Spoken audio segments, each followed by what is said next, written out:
அஸ்ஸலாமு அலைக்கும். எல்லோரும் எப்படி இருக்கீங்க? நல்லா இருக்கீங்களா? இன்றைக்கி நம்ம வீட்டில் கத்திரிக்காய் உருளைக்கிழங்கு புளிக்குழம்பு ஃப்ரெண்ட்ஸ். எப்படி செய்கிறதுன்னு செய்முறை சொல்லிகிட்டே வீடியோ எடுக்கிறேன் ஃப்ரெண்ட்ஸ். ஃபஸ்ட்டு எண்ணெய் ஊற்றிக்கோங்க. எண்ணெய் காஞ்சிருச்சு. கருவேப்பிலை போட்டுக்கிட்டேன். மிளகா கட்டின வெந்தயம் போட்டிருக்கேன்.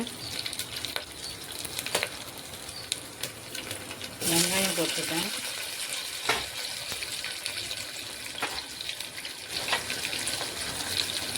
வெங்காயம் பச்சை மிளகாய் போட்டிருக்கேன். நல்லா வதக்கிடணும்.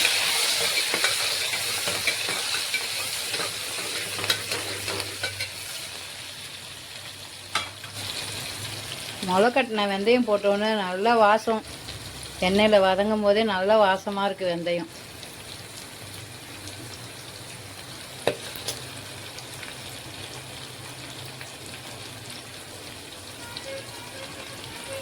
கண்ணாடி பதத்தில் வந்துருச்சு வெங்காயம். கத்திரிக்காய் போட்டுக்கலாம். கத்திரிக்காய் உருளைக்கிழங்கும் போட்டு எண்ணெயிலேயே ஃபஸ்ட்டு வேக விட்டுடலாம்.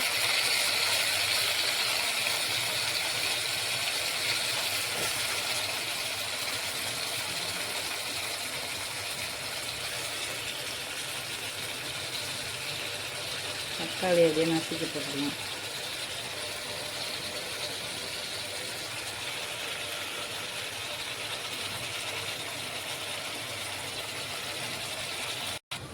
எங்கள் வீட்டு பின்னாடி தென்னை மரம் இருக்குது ஃப்ரெண்ட்ஸ். நான் காய்கறி நறுக்கிறது, அரிசி களைஞ்ச தண்ணியெலாம் இப்படிதான் ஊற்றி விட்ருவேன். வெங்காயம் தக்காளி அரைச்சி பூண்டு மூணையும் அரைச்சி வச்சது போட்டு கிளறிக்கலாம். காயோட அதுவும் வெந்துடும்.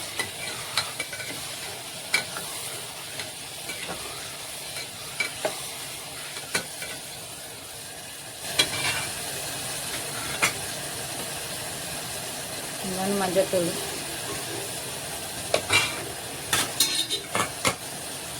எண்ணெயில் வேகிறதுக்காக கொஞ்சம் மிளகாத்தூள்,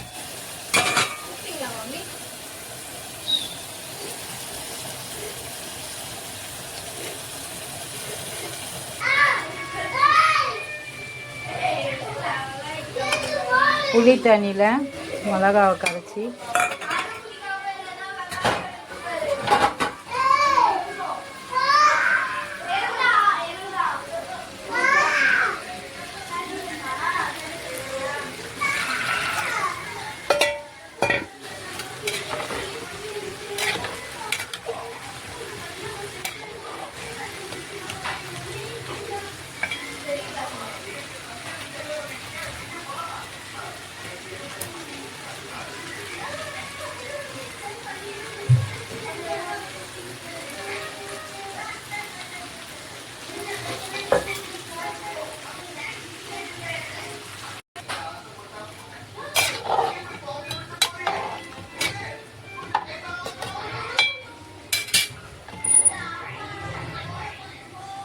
இது ஒரே ஒரு விசில் வச்சா சரியாக போயிடும் ஃப்ரெண்ட்ஸ்.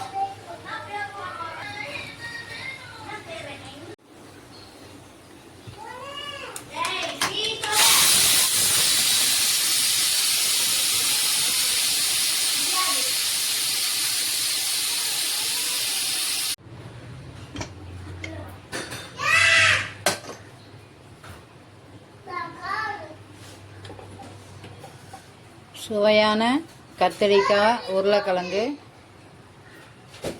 புளிக்குழம்பு ரெடி. எங்கள் வீட்டு வாண்டுங்க கத்திக்கிட்டே இருக்குங்க ஃப்ரெண்ட்ஸ். அதனால் நான் அதோட வீடியோ எடுத்துகிட்ருக்கேன். அந்த சவுண்டு கேட்குது. 3 முட்டையை போட்டுக்கலாம். அதில் முட்டை போட்டுக்கலாம். அடுத்தது கொத்தமல்லி மேலே தூவி விட்டுட்டோம்னா வேலை முடிஞ்சது. புளிக்குழம்பு முடிஞ்சது. இந்த வீடியோ பிடிச்சிருந்தா லைக் பண்ணுங்கள், ஷேர் பண்ணுங்கள், கமெண்ட் பண்ணுங்கள், சப்ஸ்கிரைப் பண்ணி